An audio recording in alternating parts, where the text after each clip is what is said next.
Hi everyone and welcome. This is Elena and today I'm back with a little sneak peek from Concord 9 that background stamp that will be released on the 9th, April 9th. So that's tomorrow. And this is called Triangle Turnabout. And the way it works is you can stamp it using the MISTI. You can build in those graphic triangles background. So I'm starting here with a piece of cardstock. I'm using Nina White 110-pound cardstock to use as a template to temporarily adhere my cardstock for stamping. So I'm drawing those diagonals and I have the center point in the middle, and we'll be using those lines to line up our background stamp. So I'm putting it in my MISTI, and then I have the stamp. I'm just putting it on top and then lining up the triangles with the diagonals of the square. So we have those are lined up there, and then the ones on the other one. So you need to make sure that the center of the triangle is going across the line. And then I just picked up the stamp from with the lid of my MISTI. Next, I'm adhering with temporary adhesive. My piece of cardstock, I'm using 4 1/4 by 5 1/2, and I'm using some permanent ink. Those are easier to clean off your stamp. So, and I really liked how they stand on top of the cardstock. So for this kind of background, I decided to use the pigment ink pads. So here I'm using a Muse Buttercup, inking up that stamp. And when you're stamping, I'll just show you. So we have that stamped once. And here I decided that I wanted to stamp it one more times because I didn't get complete coverage. So I'm inking up the stamp again and stamping. So next, turn it for 90 degrees. And you need to make sure that you're turning your cardstock in the same direction every time. Next, I'm going with Bermuda. Actually, it's Mermaid. I'm used Studio Pigment Ink Pad.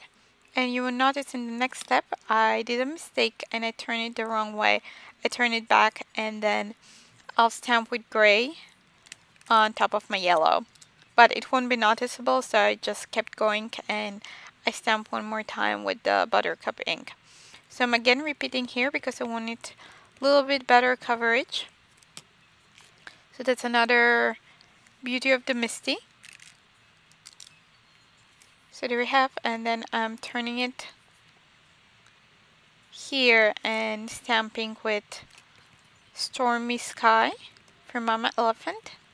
Again, pigment ink.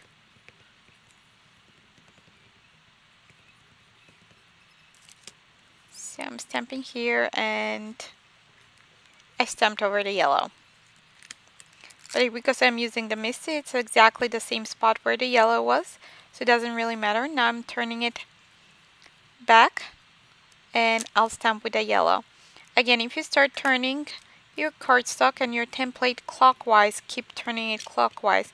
You can even add arrows on your template. I have here added arrows, so I know which way I need to turn my cardstock with the template. So then I did the yellow, the Buttercup, and I'm repeating again for a little bit better coverage. So there we have, that background is done. And I really had a lot of fun with this stamp, so I just kept making more samples. So next I'm going with another piece of cardstock and I'll be using Apple and Stormy Sky. I'll be using just 2 layers for this one. I didn't use the 4 because it was a little too many colors for my liking. But you can do kind of ombre effect, so I have now 2, and I'm going with, again, with 2 colors. I'm using, this is Plumberry I think, from Mama Elephant. And I'm double stamping, then turning it around. Well, actually this one I didn't turn it around, this one is just 1 layer. And next I'm stamping it again with the Plumberry ink pad, then turning it for 90 degrees, and then I'm going with Mermaid ink pad. So I'm leaving this one at 2 steps too. So I have those 4 backgrounds. I picked up some card bases, gray and mermaid, and I think I use Stampin' Up! Rich Raspberry for the purple one. So I'm trimming those backgrounds so I can put them together into cards. Next I'll be stamping some sentiments, embossing them with white embossing powder, cutting them and adhering them to my card.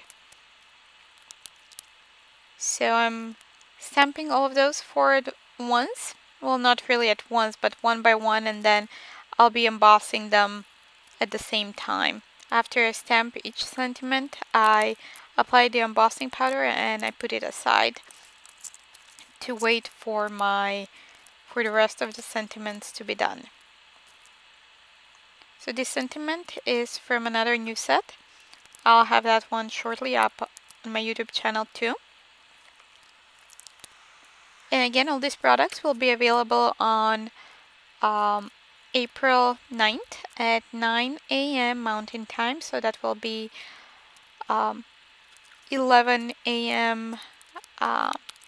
Eastern Daylight Time.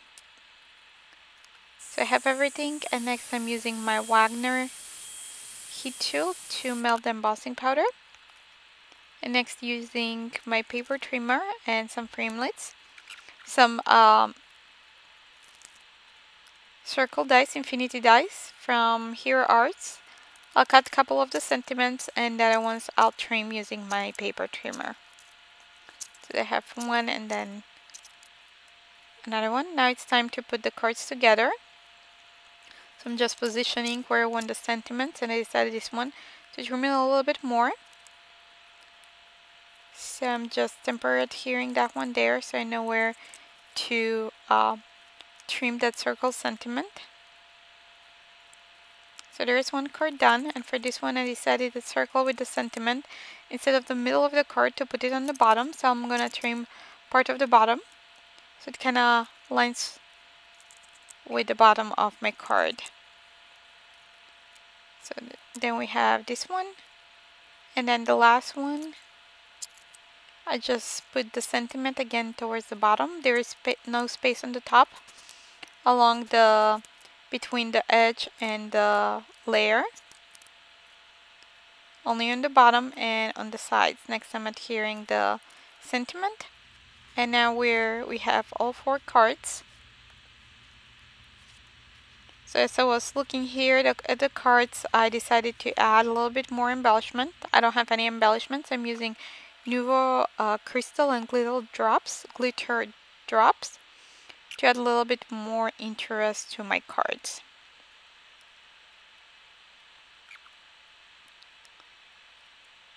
So we have 2 more to go.